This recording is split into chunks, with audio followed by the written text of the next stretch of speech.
From the flaky baklava my best friend used to bring to almost all our high school marching band performances, to the savory and fishy mohinga my Burmese relatives used to drop over weekly, I was accustomed to not only meat in my diet, but also usage of animal products for the first 15 years of my life. It wasn't until one Sunday night, when my mom sat on the bed as I was just about to fall asleep, where she brought up the unusual topic of my uncle. Over the years, I remember detailed stories of how almost every month a new rescue animal would arrive at their 800 square foot apartment that housed the six of them. This love for animals survived into his adulthood when he got his beloved rabbit Shushu. When I first visited my mom's home country, I remember watching Shushu run around and snuggling against my uncle. I haven't heard much from my uncle, so I was intrigued about what my mom was about to say. Then, my mom broke the news that my uncle couldn't take care of Shushu anymore since she was getting old. He then decided to give her to a trusted friend, and within a month, they slaughtered her and ate her. I was shocked beyond words. Immediately, I started crying to my mom's arms. To me and my uncle, Shushu was like family. Almost every week, I would get videos sent to me through family group chats of her running around in her cage and around his apartment. But to my uncle's now ex-friends, she was just meat. How could the same animal be treated so differently? I remember waking up with an awful headache the next day. Any thoughts of what my mom told me just made my eyes turn into waterfalls. And every sight of meat made my stomach turn. I became pescatarian for 1 year.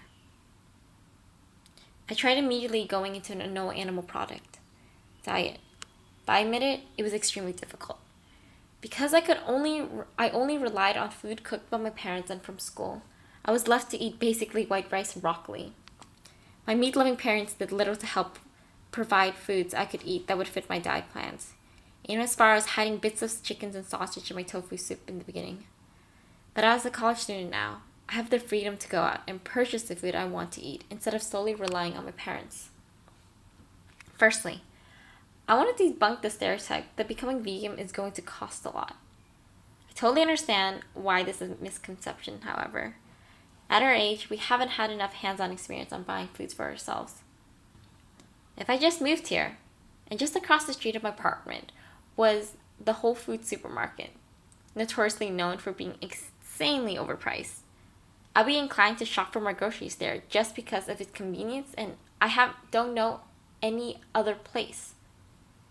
However, if I spent my time shopping for different produce at different markets and just comparing it, I would know that a store 2 blocks away would have the same avocado I could find at Whole Foods for $1 cheaper. Shopping smart and looking at all available options is what makes anyone save money. It doesn't even have to be on switching to a vegan diet. Thus, even with my yearly salary, I can choose whether I want to spend $3.45 on a greasy burger for lunch, or on a head of lettuce that costs 98 cents, a packet of tofu for $2, 115 ounce soy sauce bottle for $2.48, packet of chestnuts for $1.48, 48 fluid ounce of cooking oil costing $2.98, a jar of minced garlic for $3.44, and a carrot for 15 cents. From the sound of it, I would be stupid for not choosing the In-N-Out burger. However, you need to think about it more carefully and see that for $3.45, I only get one meal. With that one head of lettuce, I can make around 2 to 3 salads. That packet of tofu right there has a serving size of 4.5 people. That 15-ounce soy sauce bottle and the cooking oil will last me way over a year. The garlic and chestnut, probably half a year. What I want to tell you is that yes, initially you'll be spending more money on these products, but in the long run, you'll be saving so much money. When you buy any fast food item, you're buying a single thing. You probably aren't going to blend the burger once and get back to your house and drink a burger shake or make a dessert out of it. However, with those 6 ingredients I just listed, I can decide to make 6 servings of lettuce wraps, tofu stir fry, vegetable soup, lettuce chestnut stir fry for just $11.51. There's so many options with these ingredients. If I bought 4 double doubles, I would have paid $20.70. That is almost double the cost of making something healthy, plant-based, and with leftover ingredients. Now this is where most people start debating that vegan dishes aren't as protein-filled as meat products. And yes, it's totally true. However, there's a marginal difference. If you compare a regular lettuce wrap with a chicken instead of the double-double, you can see that these results. In both recipes, you would produce 4 servings. However, most people probably will be eating more than just one lettuce wrap. Even in P.F. Chang's, the most popular place to get them at, serves around 2 to 3 servings per person. If you're eating 2 wraps, for example, you're almost reaching your recommended daily protein and fat intake. By just having 2 lettuce wraps for lunch, you're consuming 44.6 grams of protein. That's already more than what a woman should be eating, and very shy away from a man's recommended daily intake. You have eggs for breakfast and any other meat source for dinner, you're going to be well over 46 or 56. In a 2010 study, National Health and Nutritional Examination Survey found that most American males are consuming upwards to 100 grams of protein a day, almost twice their advised intake. As a generation, the first generation that grew up with social media readily available, I want to know if anyone listening to me right now is seeing countless and countless of Instagram pages of gym life. I know I'm not the only one who wishes to have their body. Even my friends, both male and female, take protein daily to increase their muscle growth in order to make them look as, what people say, or I guess the young kids say, swole, as the picture we are used to seeing every day. But this comes with a cost. Dr. Elsie Taveras, an expert in childhood obesity and chief of general pediatrics at the Massachusetts General Hospital for Children, states that with a high-level protein diet, conditions ranging from prolonged dehydration to even weight gain and kidney failure can result. There's even been further studies conducted that found that with an increase in protein, there is an increase in cancer as well as overactive yeast growth by having too much protein in your diet. By switching to an all plant-based diet, however, there's little concern of over intake of protein. Although vegans are more likely to watch their protein intake, in contrast, the fear of eating too little is easily fixable by putting just probably 1.5 more times tofu and nuts into their meals, which in reality is not much. So to any of you guys in on the audience who thinks that the only way to achieve a body like this is by following popular fad diets like Khloe Kardashian's low carb, more white meat diet, you're looking towards the wrong direction. You can totally get all these results by converting to veganism, especially since it's a healthier alternative, because all these models on the screen right now are all vegans and have achieved this without forcing scoops and scoops of crushed up milk powder, whey powder, into their system. According to a study published on the National Center of Biotechnological Information, a branch of the National Institute of Health, Seventh-day Adventist followers who follow a strict diet of veganism lived an overall healthier lifestyle. This chart describes some of the positive health benefits of switching from a meat-based diet to a plant-based diet. Basically, what this chart represents is the percentage of vegans and vegetarians who would develop these diseases in comparison to meat eaters. This would mean that vegetarians would only have a 43% lower chance of developing hypertension, whereas vegans would only have a 37% chance developing it. You can apply the same knowledge to type 2 diabetes and all types of cancer. Vegans have a 51% and 86% of developing these two diseases compared to 100% chance from meat eaters in the same comparison, of course. From this trend, you can see that there is a lower decrease in health problems just by switching up your diet. A study conducted by the Harvard School of Public Health released a statement that said that even the smallest amount of red processed meat leads to the greater increase in type 2 diabetes. By switching one serving of red meat to other healthy foods like nuts, legumes, or even whole grains can lower mortality risk by 7 to 19%. That's why my friend Emily, who is also a Seventh-day Adventist, have a 4-year higher life expectancy than me. By switching to veganism, you also don't need to worry about cholesterol levels, since only animal products contain it. Overall, a plant-based diet is healthier and leads to less complications in the future. Especially since I have a long history of high cholesterol, and a majority of people in the United States right now also has that concern. By switching to a vegan diet, you don't even have to think about that because you won't be even consuming the slightest bit of it. But this is around the time where people start asking, why can't we just switch to a vegetarian diet? The difference between a vegetarian and a vegan diet is that vegetarians still consume products coming from animals, like eggs and milk, but not the meat itself. There has been an increased coverage of the horrors of slaughterhouses across the world. little people know that there's still a large amount of animal abuse in non-meat factories.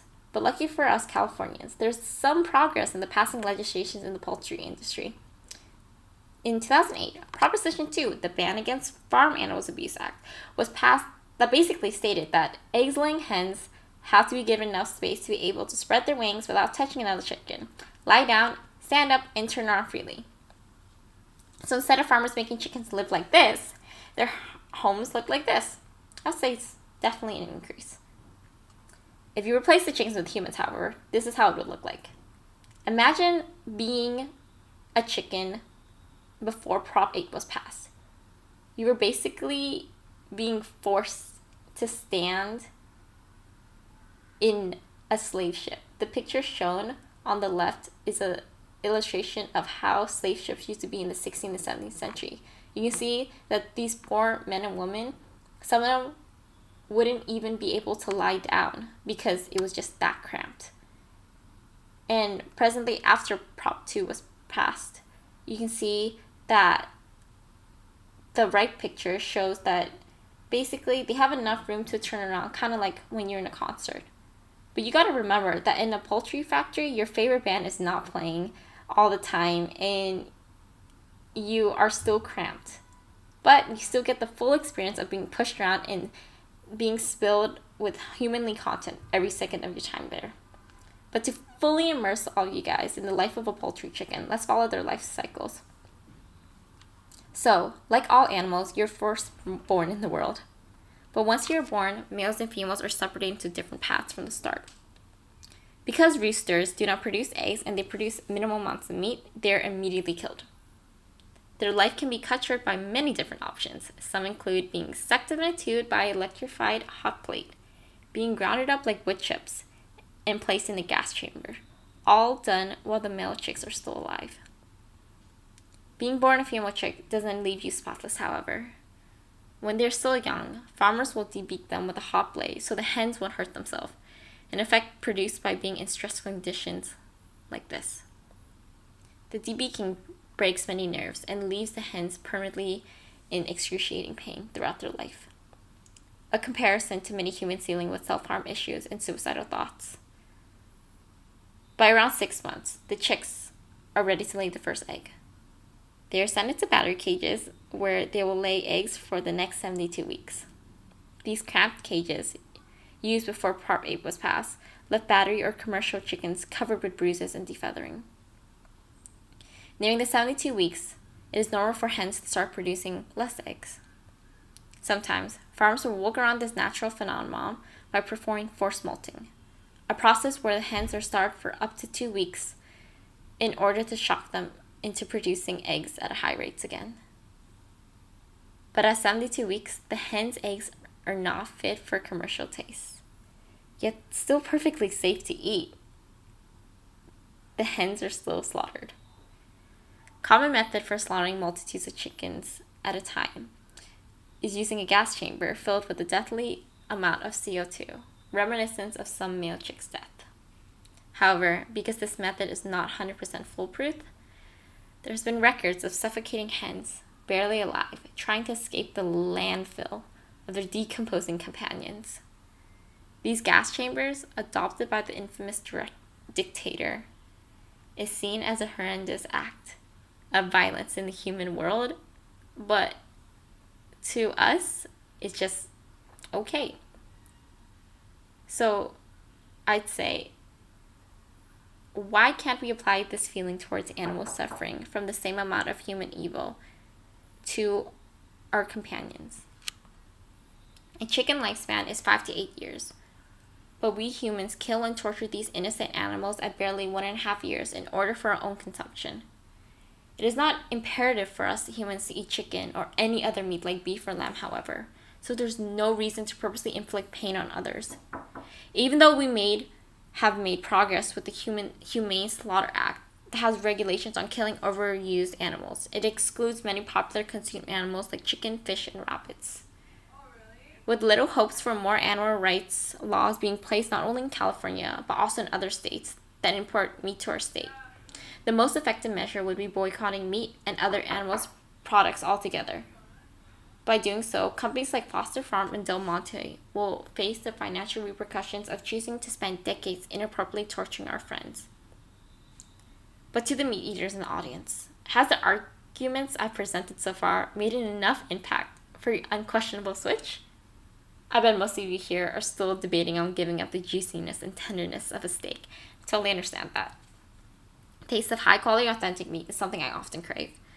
However, what if I told you you could eat meat without actually killing an animal? Everyone here has probably heard of items like tofurkey, turkey made from tofu, or vegan cheese. Just from the sound of it, it sounds quite unappetizing, and unfortunately I have to say it is. However, in an age of advancing technology and an emergence in molecular gastronomy, the art of using science to make new types of cuisines, the feature of tasteful meat imitation products are rising in numbers daily. According to the multiple accounts, including Bravo TV, a subsidiary to NBC, imitation foods like farm-field vegan corn dogs are so realistic to real corn dogs that people wouldn't even be able to taste the difference, according to Palm Brands. Today, food technology is so advanced that even the vegan beef patties, Beyond Meat, Beast Burgers have been praised by CNN Money, Bravo TV, and Taste and Cable, to name a few, for its accuracy in taste and imitation to the bleeding meat phenomenon actually caused by almost unnoticeable beet juice. And if fish is your thing, try Gardein Golden Fishless Fillets, a cod imitation tasting less fishier, but equal great as real fillets. With the multitude of vegan options already being manufactured and being released every day, there's no limit to the amounts of options readily available to consumers statewide. In most commercial supermarkets, meat substitutes like the one I mentioned are always in stock. Testing your independence is definitely a major part of the college experience. I thought I was pretty self-supporting in high school, but just knowing how to refill toilet paper and microwave leftover pizza, I found, wasn't enough to teach me how to feed myself. As high schoolers, and now college students, the privilege of having a car usually comes with the great honor, as my parents say, of paying for your own gas. So everyone here, including myself, is probably well aware of the absorbent increase in gas prices. But what high school and college don't teach us is the change in food prices in the last couple of years. According to Nature, an international journal of science, by 2050, there's a projected 80% increase in greenhouse gas emission that's directly correlated to our food consumption, which directly means that a lot of our foods are going extinct, meaning increased food prices. And you can see on this chart that as more animal parts are being consumed, the higher the amount of water being used. If you take a chicken, for example, you can't just plant an egg in the ground and hope for the best quality breasts and thighs. There must be a daily serving of grains and seeds, as well as some place for the chicken to roam around. Because grains and seeds also need water to grow, there's also that factor that needs to be taken into account of. But why does a steak need 4 times the amount of water in comparison to a chicken? It is whopping 154 times more hydrocostly than a tomato. Cows eat for a long time, and they eat a lot. An average cow eats around 24 bales of hay a day. If you're wondering what 1 bale of hay looks like, here's a picture, with a dog in comparison, of course. Now, imagine eating 24 of that a day. By the time they're slaughtered at the age of 5, it only makes sense that a single piece of steak needs this amount of water. With all the water we are using to produce these animal products, our Earth's condition has significantly deteriorated. According to the statistic published on the EPA's website, agriculture, forest, and other land use contributes to 24% of all global greenhouse gas emissions in 2010. Under this section, the main cause of it was the amount of water needed for crop growth and livestock. So by raising animals like cattle, it contributes to a larger portion of the CO2 emission than growing soybeans for tofu. A shift in the Earth's atmosphere leads to many consequences that are already readily affecting our lives. As President Obama states, there's one issue that will define the contours of the century more dramatically than any other, and that is the urgent threat of climate change. Fittingly, we've already seen mass consequences for our actions on our Earth. From the increase in forest fires to the Darfur droughts, humans are losing their lives to either natural disasters that could have been easily prevented or even resource wars. Further destruction of the environment can also lead to further rise in temperature, thus leaving hundreds of species and animals going extinct in the near future and in our lifetime. For example, the rise in ocean acidification is destroying acres of coral beds, leaving the most populous and diverse marine life without homes. Even California's favorite, the avocado, could be extinct because California's land is simply drying up.